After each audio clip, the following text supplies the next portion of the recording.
inside has become total vacuum, so the doorway gets sucked in.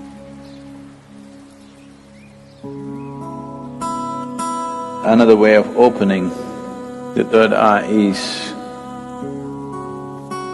you contain everything inside. The first way of doing is the best way of doing.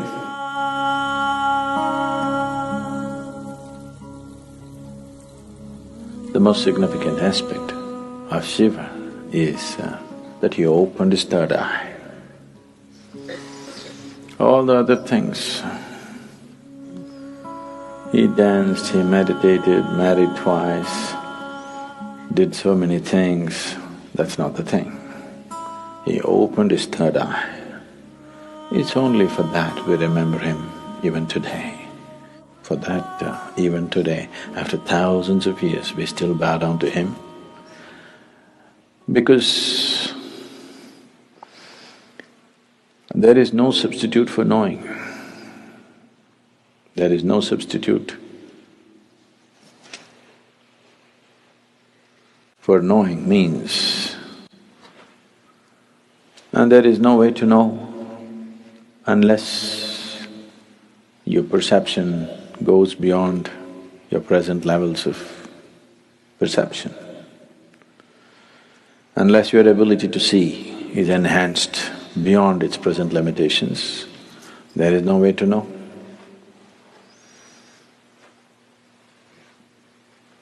To know is to be free. So, Shiva is significant for us not because he's wrecked in Himalayas, not because he played with snakes, not because of this or that, because he opened his third eye. He perceived what most human beings fail to perceive. What is unseen for a large segment of humanity became a normal part of his vision. That's what third eye means. So people say, when Shiva opened his third eye, it was a fiery process, fire came out of it. Why they're saying fire is because within himself, he burnt everything that he thought mattered to him. He became like a fire chamber, like a kiln, that within himself he burnt everything that can be burnt. And then from every pore of his body, instead of sweat and blood coming, ash came out. Why? Shiva is always depicted as ash smeared. He didn't go about smearing ash. Ash came out of his pores. This is to indicate that he has burnt it all. He has burnt every shred of ignorance, everything that one believes as true, he burnt. Because he burned everything and everything became ash, then this opening of the third eye could not be denied to him. When it opened, people saw fire because the inner chamber was burning.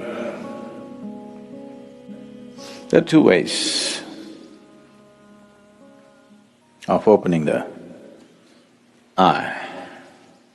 One way is the inside has become total vacuum, so the doorway gets sucked in and naturally has to open. The doorway becomes limp and falls inward because there is nothing. He simply burnt not only his thought, not only his emotion, not just his relationships and possessions, he's just burnt his very being.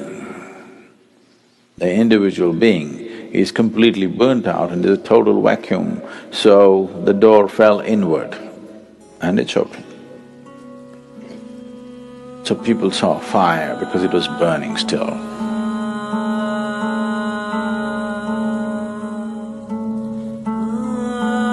Another way of opening the third eye is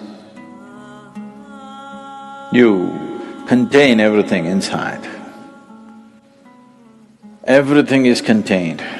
You did not find any expression for your thought, any expression for your emotion, any expression for anything. You could not even utter a word.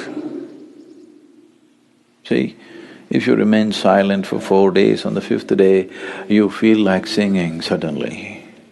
If you don't know how to sing, you want to howl like a wolf. Huh? Because you want to let go. You didn't let go anything, so much pressure built up, and this door got knocked open from inside. This is another way to do it.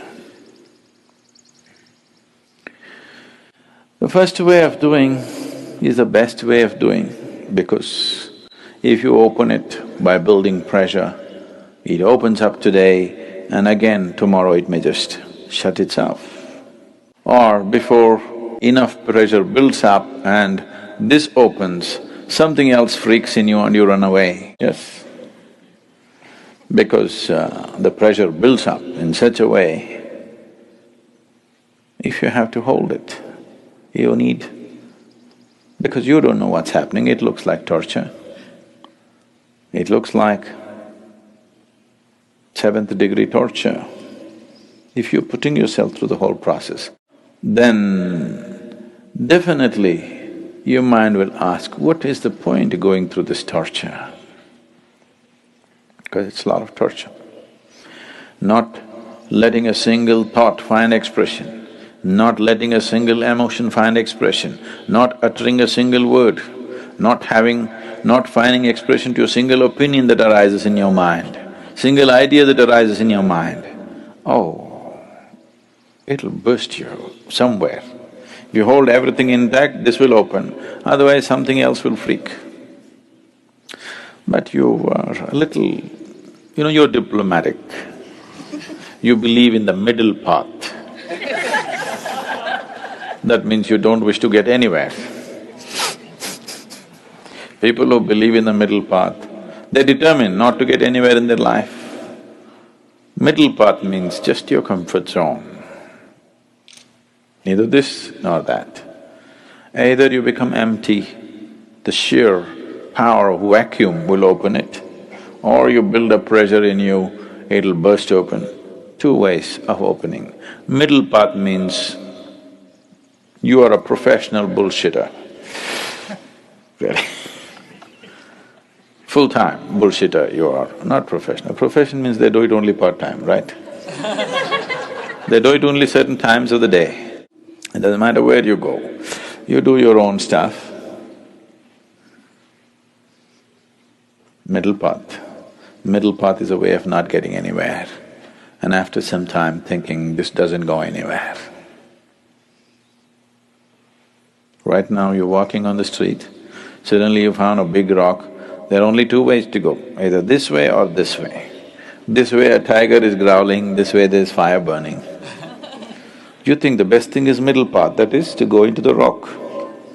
Obviously this is not going to go anywhere. This will give you good exercise for some time. If you try to go into the rock, it's a good exercise, really, it'll build a lot of good muscle if you take the middle path. It's just that you don't go anywhere.